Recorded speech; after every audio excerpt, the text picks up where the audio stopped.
வணக்கம் நண்பர்களே. தேசிய மக்கள் சக்தியின் இந்த அரசாங்கத்தின் தற்போதைய செயற்பாடுகள், நடவடிக்கைகள், வெளியிட்டுள்ள கருத்துகள் தொடர்பாக குறிப்பாக தமிழ் மக்களுக்கு நிறைய குழப்பமான கேள்விகள் வந்து எழும்பியிருக்குது. என்ன நடந்திருக்குன்னு சொன்னால், ஜேவிபியின் பிரதான செயலாளர் சில்வின் சில்வா அவர்கள் வந்து தற்போது ஒரு கருத்தொன்றை வெளியிட்டிருக்கிறார். இது தொடர்பாக வந்து ஒரு பெரிய ஒரு பிரச்சனையை வந்து ஆரம்பிச்சிருக்குன்னு சொல்லலாம். குறிப்பாக இந்த தமிழ் அரசியல் தலைவர்கள்லாம் இது தொடர்பாக இன்றைய தினம் வந்து பாராளுமன்றம் கூடியிருக்குது. பாராளுமன்றத்திலேயும் இது தொடர்பான கேள்விகள் வந்து எழுப்பப்பட்டிருக்குது. அது மட்டும் இல்லாமல் ஜனாதிபதி அனுர் அவர்களோட இது தொடர்பாக ஒரு கலந்துரையாடல் ஒன்று அரேஞ்ச் பண்ணி தர சொல்லியும் கேட்டிருக்காங்க. இது தொடர்பான ஒரு சந்திப்பு ஒன்றுக்கு அரேஞ்ச் பண்ணி தர சொல்லியும் கேட்டிருக்காங்க.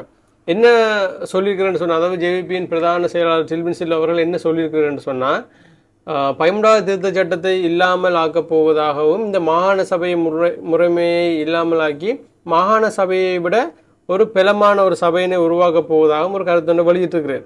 இப்போ இது தொடர்பாக தான் வந்து சிக்கல் எழுந்திருக்கு. என்னென்னு சொன்னால், 13வது திருத்த சட்டமே தமிழ் மக்களுக்கு தராத தீர்வுகள் விடயங்களை வந்து 13வது திருத்த சட்டத்தை இல்லாமல் ஆக்கி அதுக்கு பிறகு கொண்டு வர போகிற இந்த சட்டங்கள் விடயங்கள் வந்து தமிழ் மக்களுக்கு அந்த பிரச்சனைக்குரிய தீர்வுகளை, தமிழ் மக்களுக்குரிய தீர்வுகளை வந்து தரப்போதான்னு சொல்லி ஒரு கேள்வி வந்து எழுப்பப்பட்டிருக்குது.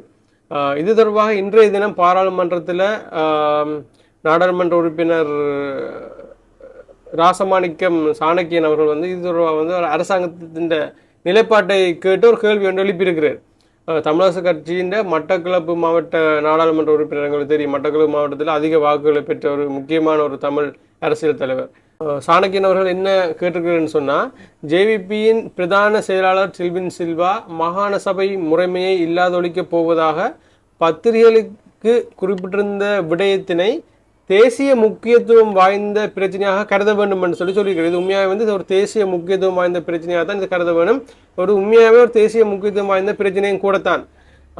இந்த விடயத்தில் அரசாங்கத்தின் நிலைப்பாட்டை அறிவிக்க வேண்டும் என நாடாளுமன்ற உறுப்பினர் ராசமாணிக்கம் சாணக்கியன் கோரிக்கை விடுத்திருக்கிறார். இப்போ சாணக்கியன் அவர்கள் வந்து பாராளுமன்றத்தில் கதைச்சு கொண்டு வந்த இந்த டைமில் வந்து சபை முதல்வர் அமைச்சர் பிமல் ரத்நாயக் அவர்கள் குறுக்கிட்டு ஒரு விஷயத்தை வந்து சொல்லியிருக்கிறார். என்ன சொல்லியிருக்கிறார்னு சொன்னால், இந்த விடயம் தொடர்பாக, இந்த சில்வின் சில்வா அவர்கள் கூறின இந்த விடயம் தொடர்பாக தமிழரசு கட்சியின் நாடாளுமன்ற குழு தலைவர் சிவஞான ஸ்ரீதரன் ஐயா அவர்கள் ஜனாதிபதியுடன் ஒரு கலந்துரையாடல் ஒன்றினை அரேஞ்ச் பண்ணி தர சொல்லி கேட்டதாகவும், இந்த கலந்துரையாடலில் வந்து சில்வின் சில்வா அவர்கள் இல்லாமல் ஜனாதிபதியோட இந்த ஒரு கலந்துரையாடலை அரேஞ்ச் பண்ணி தர சொல்லி கேட்டதாகவும் வந்து சொல்லியிருக்கிறார்.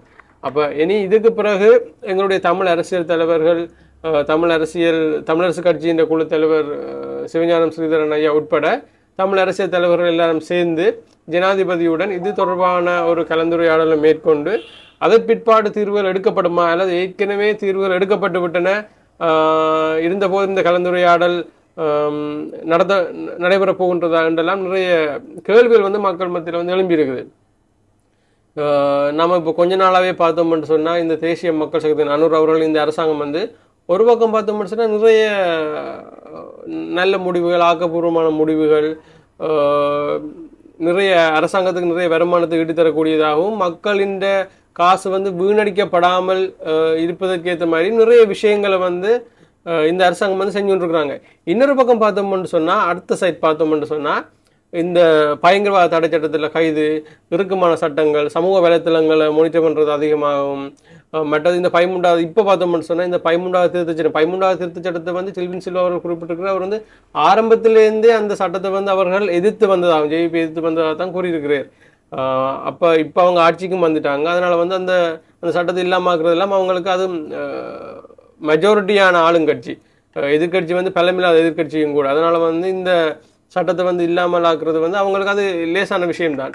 ஆனால் அவர் குறிப்பிட்டிருக்கிற ஒரு விடயம் என்னென்னு சொன்னால், இந்த 13வது திருத்த சட்டம் இந்த மாகாண சபை முறைமையை இல்லாமல் ஆக்கி இதற்கு பிற்பாடு கொண்டு வரப்படுகின்ற ஒரு சபை வந்து இலங்கையில் இருக்கிற அனைத்து மக்களுக்கும் சமனான, எல்லாருமே, அதாவது தமிழ் சிங்களம்னு சொல்லிலாம் பாகுபாடு, இன்ன ரீதியான பிரச்சனை, இன்ன ரீதியான வேறுபாடுகள் எல்லாம் இல்லாமல் அனைத்து மக்களுக்குமே சமனான உரிமை, அனைத்து மக்களுக்குமே சமமாகவே மதிக்கப்படுவார்கள், அனைத்து மக்களுக்குரிய உரிமைகளும் வளங்களும் சமனாக வழங்கப்படும் என்ற மாதிரி தான் அவர் வந்து சொல்லியிருக்கிறார். இப்போ இதில் வந்து எவ்வளோத்துக்கு இனி இந்த சட்டம் வந்த பிற்பாடு தான் தெரியும், அந்த சட்டத்தில் குறிப்பிட்டிருக்கிற விடயங்கள் வந்து தமிழ் மக்களுடைய பிரச்சனைகளை தீர்க்கக்கூடிய அளவு விடயங்கள் இருக்குதா அல்லது அதுலேயும் ஏதாவது பக்கச்சார்பான விடயங்கள் இருக்குதா என்று சொல்லலாம். இந்த அவர் குறிப்பிட்டிருக்கிற அந்த புது முறைமை வந்த பிற்பாடு தான் நம்ம பார்க்கக்கூடிய மாதிரி இருக்கு.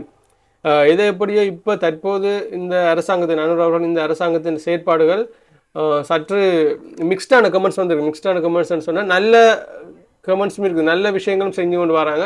அதே நேரம் பார்த்தோம்னு சொன்னால் சில இறுக்கமான சட்டங்கள் சில இறுக்கமான முடிவுகளையும் வந்து எடுத்துக்கொண்டு தான் வராங்க. நாம் கொஞ்சம் வெயிட் பண்ணி தான் பார்க்க வேண்டியிருக்குது. இப்போ இது தொடர்பாக இந்த மாகாண சபை முறைமை தொடர்பாக இந்த ஜேவிபி இந்த என்பிபின்ற அனுரா அவர்கள் இந்த அரசாங்கம் வந்து என்ன முடிவு எடுக்க போகிறாங்கன்னு சொல்லி அந்த முறைமை வந்த பிற்படுத்தி தான் பார்க்கணும். அதுக்கு முதலே வந்து எங்களுடைய தமிழ் அரசியல் தலைவர்கள் வந்து ஜனாதிபதியோடு இது தொடர்பாக வந்து கலந்துரையாடலுண்ட மேற்கொள்வாங்க. கலந்துரையாடல் நடக்கும். அந்த கலந்துரையாடல் நடந்த பிறகு ஒருவேளை இந்த முறைமை இல்லாமல் ஆக்கப்பட்டு புதிய ஒரு முறைமை கொண்டு வரப்படுவதால் தமிழ் மக்களுக்கு ஏதாவது பிரச்சனைகள், தமிழ் மக்களுக்கு ஏதாவது சிக்கல்கள் வரலாமா, வரக்கூடிய வாய்ப்புகள் இருக்கான்னு சொல்லி இது தொடர்பாக கலந்துரையாடல் மேற்கொள்ளப்பட்டு அந்த கலந்துரையாடல் எல்லாம் முடிஞ்ச பிறகு எங்களுடைய தமிழ் அரசியல் தலைவர்கள் சொல்கிறத வச்சு தான் நாங்கள் மிச்ச விஷயங்களை வந்து விளங்கிக் கொள்ளக்கூடிய மாதிரி இருக்குது. ஏன்னு சொன்னால் இவங்க இப்போ ஜேவிபின்ற பிரதான செயலாளர் சில்வின் சில்லவர்கள் இந்த கருத்தினை வெளியிட்டிருக்கிறார். இனி எங்களுடைய அரசியல் தலைவர்கள் ஜனாதிபதியுடன் சந்தித்து அவருடைய அந்த கருத்து தொடர்பான கேள்விகள் சந்தேகங்களை எழுப்பி அதன் பிற்பாடு ஜனாதிபதி தன்னுடைய கருத்துக்கள் விளக்கங்களை கூறி அதன் பிற்பாடு தான் எங்களுக்கு தெரிய வரும் என்ன விஷயம் போய்கொண்டிருக்குது, என்ன விஷயம் இனி நடக்க போகுதுன்னு சொல்லியெல்லாம் ஒரு தீர்க்கமான முடிவு வந்து எங்களுடைய தமிழ் அரசியல் தலைவர்கள் சொல்கிறத வச்சு கொண்டு தான் நாம் எங்களுடைய மக்கள் வந்து அதை புரிஞ்சு கொள்ள போகிறாங்க. அவ்வளோதான் ஃப்ரெண்ட்ஸ். இது தொடர்பான மேலதிகமான தகவல்கள் உங்களுக்கு தெரியுமென்னு சொன்னால் அது என்னன்னு சொல்லி மறக்காம கமெண்ட்டில் சொல்லுங்கள். இன்னொரு வீடியோவில் உங்களை சந்திக்கிறேன். நன்றி.